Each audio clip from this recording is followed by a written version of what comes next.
Boa tarde, irmãos e irmãs. A graça, a paz e a misericórdia de Jesus seja com cada um aqui nesse lindo dia. Quero compartilhar com vocês hoje dois textos e um contexto.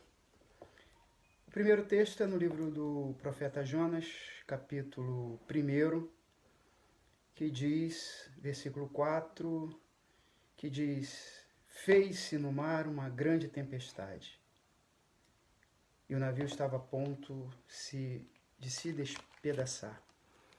E aqui em Mateus, capítulo 14, diz que, reparando, porém, na força do vento, teve medo e, começando a submergir, gritou: Salva-me, Senhor. Bem, eu quero falar de tempestades no plural. Nós temos duas tempestades aqui sendo relatadas na Bíblia. Uma na vida de um profeta chamado Jonas e outra na vida do grupo apostólico. São tempestades. São dois barcos em épocas diferentes, em porções de águas diferentes. Um estava no Mar da Galileia, o outro estava no Mediterrâneo. Mas nós temos aqui pessoas que temiam a Deus dentro desses barcos, tinham sido chamados por Deus para missões específicas, tinham sido escolhidos por Deus para um propósito específico, e em determinado momento eles estão num barco e se levantam tempestades. E alguém pode comentar que o profeta Jonas era um homem que estava em desobediência e essa coisa toda, e estava fugindo da presença de Deus. Mas e no outro barco? Aquelas pessoas estavam no barco porque Jesus as mandou para lá. Elas estavam atravessando o mar em obediência à ordem do Deus encarnado, Jesus. Isso nos mostra de cara, irmãos, que as tempestades elas vêm na nossa vida independente da nossa posição. Eu não estou dizendo que errar, que desobedecer não traga consequências. Claro que traz. Mas eu também estou dizendo que não é o fato de alguém estar passando uma tempestade que você pode dizer, olha, fulano ou Beltrano está passando por essa tempestade porque certamente está em desobediência. Isso não é verdade, não é bíblico. As tempestades, elas vêm na nossa vida. Alguns estão sofrendo tempestades porque procuraram por elas, outros estão sofrendo tempestades sem ter procurados, alguns estão vivendo tempestades porque estão na desobediência, mas outros estão vivendo tempestades porque estão em obediência. Não necessariamente porque estão em obediência, mas estão em obediência. Então as tempestades, elas acontecem. O próprio Jesus disse que ele compararia as pessoas que lhe obedecem, as que ouvem a sua voz e não obedecem, a uma casa. E sobre aquelas casas, ele disse que caiu a chuva, soprou o vento, correram os rios. Ou seja, não é a obediência ou a desobediência que vai marcar, ou que vai impedir, ou que vai trazer a tempestade. As tempestades, elas vêm.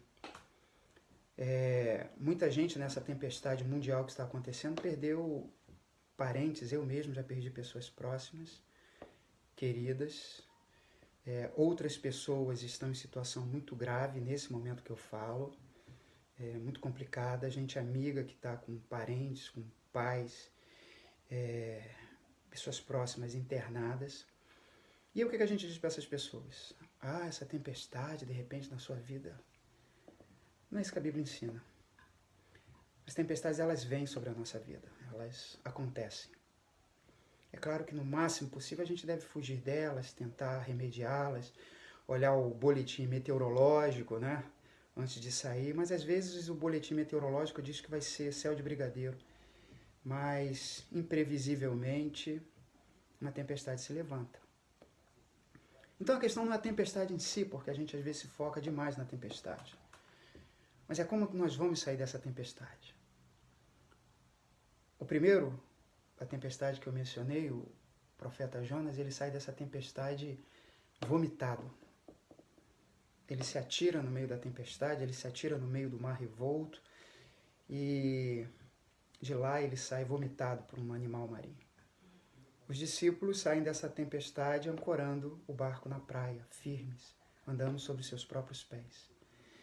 Então eu tenho dito para as pessoas que, nesse momento em que tantas pessoas dizem quando isso vai terminar, eu prefiro estar me perguntando, e estou convidando você a também se perguntar, se der crédito ao que eu estou lhe dizendo, como isso vai terminar? Como é que eu termino isso? Como é que isso termina? Como é que eu chego do outro lado? Vomitado pela vida, pelos problemas, pela dificuldade, ou ancorando meu barco seguro e andando sobre os meus próprios pés? Como é que eu termino isso? Como é que isso vai terminar? Qual será o impacto disso na vida na minha vida? Na vida da minha família, na vida da igreja, na vida desse país? Tenho visto muita gente, ultimamente, falando em pobres, desempregados e uma preocupação enorme, que eu não posso julgar se é verdadeiro ou não. Eu só sei que esse país não precisou de pandemia nenhuma para ter pobres e desempregados. Tudo isso já estava aí antes, muito antes. Eu diria que sempre antes esteve aí. Mas agora parece que pobres e desempregados são desculpa para todo tipo de ação temerária. Então parece que muita gente vai terminar da mesma forma que começou. Egoísta, presunçoso. Mas há muita gente também que tem revisto sua vida, tem analisado seus passos. Tem gente que se descobriu no lugar errado, ouvindo a mensagem errada. Tem muita gente que se viu tendo um relacionamento com Deus falsificado, um relacionamento baseado em mentiras, em religiosidade vazia.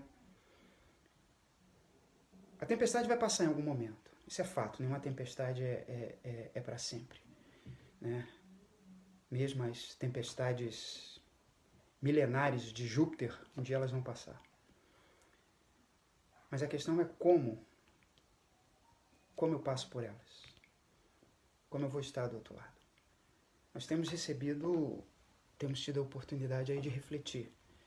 Eu sei que muita gente está no olho do furacão, eu sei que tem muita gente nesse momento com parentes próximos, pais, mães. Eu sei que muita gente nesse momento chora, eu sei que muita gente nesse momento já até enterrou entes queridos. Eu sei de tudo isso. E é por isso que a gente tem que ter muito cuidado ao falar disso. A gente não pode ser leviano, a gente não pode ser superficial, a gente não pode ser folclórico. A gente não pode tratar isso com jargão. Mas é a vida. Estamos no meio de uma tempestade. E isso não depende de mim, não depende de você. Quando vai terminar? Isso não depende de mim. Não depende de você, não depende sequer dos governos. Não é alguma coisa que esteja na nossa mão. A despeito de todo tipo de teoria amalucada, translocada, teorias da conspiração, esse tipo de coisa desse pessoal que assiste muito desenho animado, muito série no Netflix, isso não está nas nossas mãos. Quando isso vai terminar, não sei. Mas eu posso refletir como isso vai terminar. Eu sei que muita gente não terá oportunidade sequer de refletir sobre isso, porque infelizmente a tormenta vai terminar com a vida. Mas supondo que esse não seja o nosso caso, tomara que não seja o nosso caso, tomara que não seja o seu, tomara que não seja o meu, como é que termina isso? Como é que eu termino isso? Que diferenças reais isso trará para a minha vida? Que reflexões reais isso trará para a minha vida? Esse é um momento que nós devíamos estar pensando nisso enquanto civilização. Já disse aqui numa ocasião anterior que eu não aceito essa pecha fácil, né? É fácil jogar para o outro e dizer que isso foi Deus, isso é Deus que está punindo o homem, isso é um Deus iracundo, isso é um Deus punitivo. Aí é fácil, eu não preciso pensar em nenhuma das minhas ações. Tem muita gente que acreditam que a tempestade na vida delas está acabando e a primeira coisa que elas resolveram fazer é ir para um shopping. Não tenho nada contra shopping, nada contra ir ao shopping. Mas era disso que estavam sentindo falta, de voltar ao shopping. Ironicamente, é um ambiente também fechado. Estavam tão incomodadas em estar em ambiente fechado que saem de uma quarentena como essa e vão para onde? Para um ambiente fechado, ao som de música. De repente, para elas, termina assim. termina da mesma forma como começou. O que estavam sentindo falta era exatamente disso, do shopping, das compras, do fast food. Como vai terminar para mim? Como vai terminar para você? O que eu levo dessa tempestade? O que essa tempestade me ensina? O que essa tempestade mostra? Porque é na vida que isso vai se manifestar. As pessoas ficam preocupadas com os discursos, as pessoas ficam preocupadas com as aparências, as pessoas ficam preocupadas. Tivemos a preocupação do templo, gente dizendo é um absurdo que a igreja esteja fechada. Que eu saiba, a igreja nenhuma fechou. Fecharam foram templos, que são prédios. Então muita gente, a preocupação era essa. Como terminam? Da mesma forma, o relacionamento delas depende de Deus. Esse tempo todo estiveram afastados, estão afastados de Deus, não depender que o templo seja aberto. Foi a minha primeira reflexão aqui. Jesus disse, não ficará pedra sobre pedra, que não seja derribada. Como é que termina isso? Como é que eu termino isso? O que eu aprendo com isso? Essa é a grande questão. É isso que nós deveríamos separar algum tempo. Hoje alguém falou para mim, olhar para o céu é uma coisa muito boa, muito linda. É verdade. Se nós parássemos mais para olhar para o céu, foi isso que Deus disse a Abraão no momento de crise na vida dele, não foi? Abraão vem para fora, Abraão sai da tenda, Abraão olha para o céu, Abraão olha para as estrelas. Como é que a gente termina? Que marcas isso vai deixar na nossa vida, além das perdas, além desse clima de medo que tomou o coração de muitas pessoas? Então, duas tempestades, dois grupos diferentes, né? Pelo menos um era um grupo, outro era um indivíduo. Mas eles saem do mar diferente. Repito, um sai vomitado, jogado. Outros saem ancorando o barco, certamente extasiados e maravilhados com o que tinham visto no meio da tempestade. Como é que vamos sair disso? Vomitados pela vida, pela tempestade, pelos acontecimentos, ou vamos sair andando um pouco trêmulos, mas extasiados, maravilhados por tudo que nós vimos Deus fazer no meio da tempestade?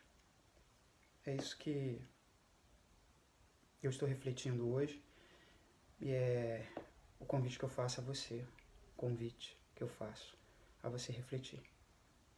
Amém. Vamos orar? Pai, bendizemos o Teu nome, Te engrandecemos e Te agradecemos. Toma-nos em Tuas mãos e nos guia por meio das tempestades. Não apenas dessa. Não é a primeira na nossa vida, não será a última. Nos guia, Senhor. Nos guia por todas as tempestades que viermos passar na nossa vida. Nos guia, Senhor, para que a gente não se perca no meio das nossas perdas. Toma-nos em Tuas mãos, é o que eu te peço em nome de Jesus, nosso Senhor. Amém.